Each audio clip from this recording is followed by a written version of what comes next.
Our hearts beat to the city streets.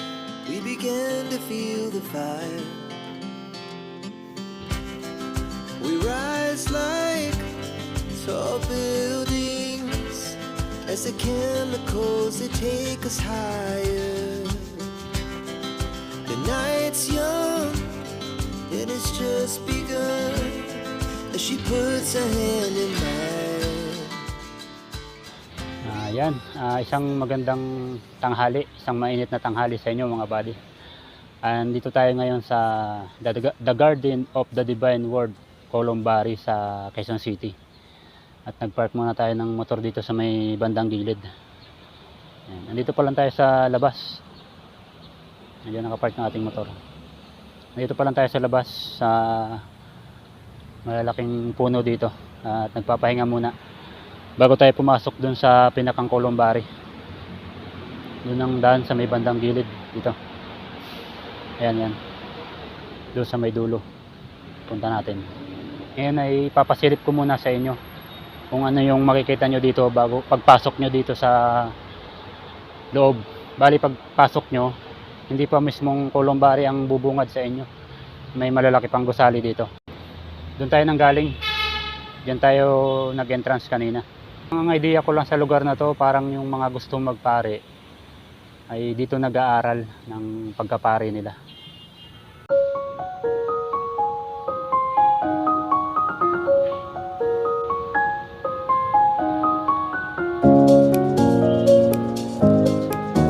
Ayan. Tara, lakad-lakad tayo dito sa may dulo. Galing-galing na tayo dito kanina. Sinilip ko lang yung simbahan.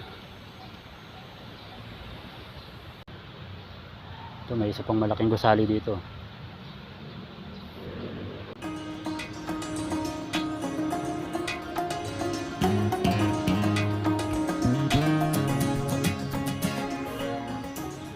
Malapit pa tayo sa highway, kaya medyo maingay. Pawis ako, sobrang init. Pasensya na kasi sa itsura ko mga buddy, gawa ng malayo ang ating biniyahe. Galing pa tayo ng Biñan, Laguna para madalaw lang natin ang sikat na actress na namayapa nito lang. Ayan, nakakalungkot pa rin isipin dahil biglaan yung kanyang pagpanaw. Hindi expected ng marami. Alam ko ang kinamatay niya ay sakit sa puso, atake sa puso.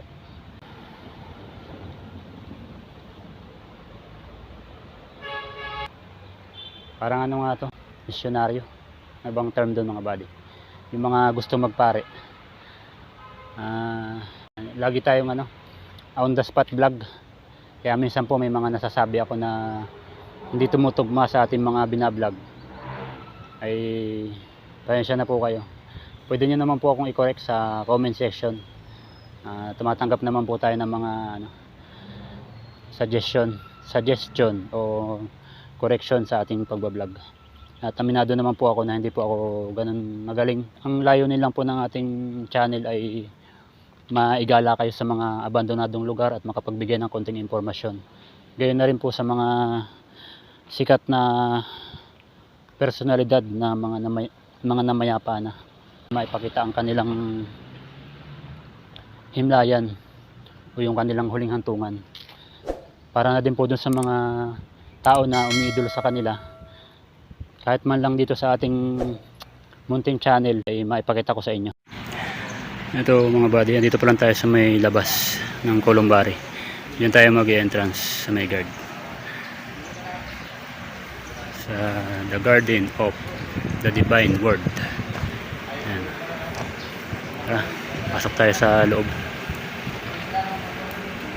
Nandito na tayo sa loob ng Columbari. Mamaya ay ililibot ko kayo ng saglit dito at didiretso tayo sa puntod ni Jacqueline Jose. Dito tayo sa baba na. Dito tayo galing sa taas. Bali yan yung entrance dito. Yan, naglakad-lakad lang tayo dito sa may gilid. Kita ko naman ang puntod ni Ace Berhel. Ito.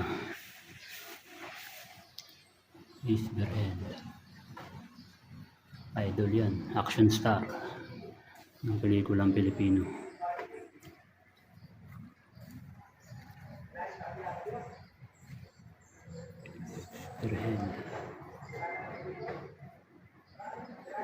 November 20, 1954. Yan.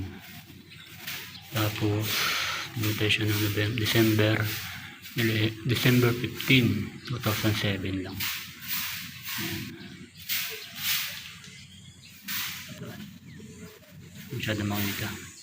Sinagan kasi ng araw. Yan. Ace Berhel. Ito mga buddy, lakad-lakad muna tayo dito sa may garden, dito sa loob. Bago tayo pumunta dun sa pinakang himlayan ni Jacqueline Jose. Ayan. Lakad muna tayo dito. Ito yung pinuntahan ko. Yung puntod ni Ace Berhel.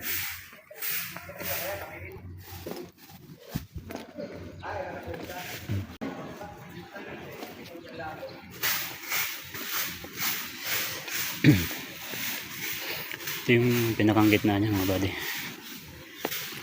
Kaya siya na kayo sa bukas ko, hindi ako masyado makapagsalita ng malakas kasi medyo tahimik tong lugar na to eh. Bawal magingay. Yan. Buong palibot na yan, paikot. Yan yung Columbari. Nakakanlungan siya ng malalaking puno sa gitna. Yan. Ang dahil bunga ng mangga. Sarap magtambay dito.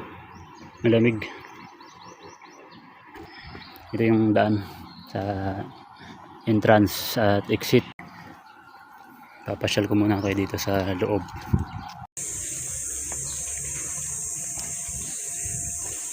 Ano siya? Para siyang open na simbahan. Tambay muna tayo sa gilid. Yan.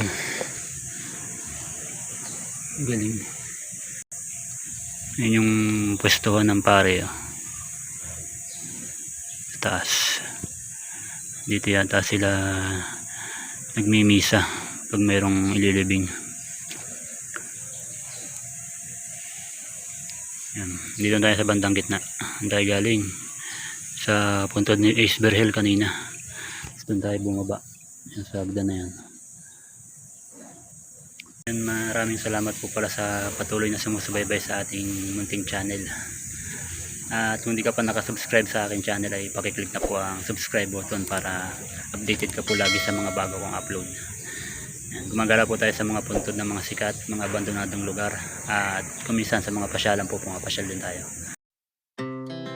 Our hearts beat to the city streets. We began to feel the fire.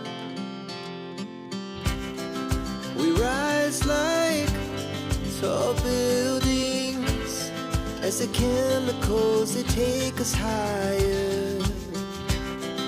The night's young, it has just begun as she puts her hand in mine. We wanna chase the night, wanna dance to the light, pull the stars from the May mga gwardiya rin na nagbabantay dito. Ano pala to eh, hanggang third floor. Sa first floor yung ano niya, hanggang third floor, lawak niya.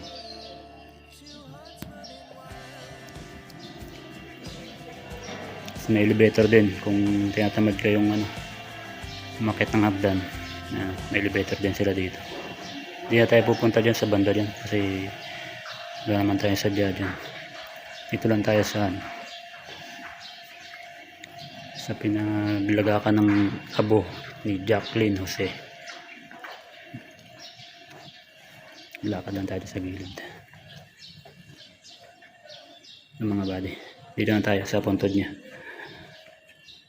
Ang namayapang aktres si Mary Jane Gac, o mas kilala sa tawag na Jacqueline Jose. Tumatak sa puso ng marami ang mga karakter na kanyang ginampanan. Hinanap ko siya ng hinanap dahil ang akala ko makikita ko silang muli. Kinilala bilang premyado at isa sa pinakamahusay na aktres sa Pilipinas at sa buong mundo. I am so surprised, Tukan. Thank you so much. Isang haligi at inspirasyon sa industriya ng pelikula at telebisyon. Sa ayaw at sa gusto ninyo. Nasaan na sila? Sino dito yung tanggol? Hindi malilimutan kailanman. Nag-iisang Miss Jacqueline Jose. Maraming salamat sa magagandang alaala. May lumang rose pa dito. Malanta na. Siguro baka lagyan din to ng mga picture katulad nito. Ito nasa taas. Sa mga susunod na buwan ay may iba na rin ng ano nito, tsura nito. Baka lagyan nila ng ganito ang pangalan na katulad nito. Hindi natin sure. Siguro ito temporary lang tong ano, nilagay nila na papel para lang sa mga fans na gustong dumalaw ay madali siyang makita. Yan po ang kanyang himlayan. Napakasimple lang.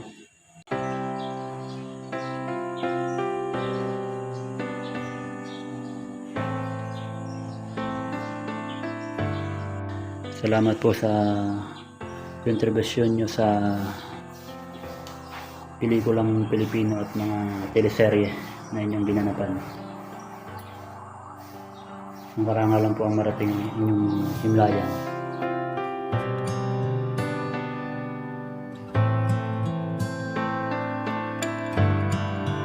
Muli ay nagpapasalamat po ako sa mga walang sawang sumusubaybay sa ating channel, at sa mga hindi pa po naka-subscribe ay pakiclick na po ang subscribe button dyan sa baba para updated po kayo sa mga bago nating upload, sa mga bago nating video na ilalabas. Pawis ako. Pakainit. Sa area ito mainit na, doon sa may bandang gitna ano? Malamig gawa ng mga puno. Yan. Tayo uwi na. Sana po ay abangan nyo pa ang ating mga susunod na vlog. Ito lang po yan sa Kagala Moto channel.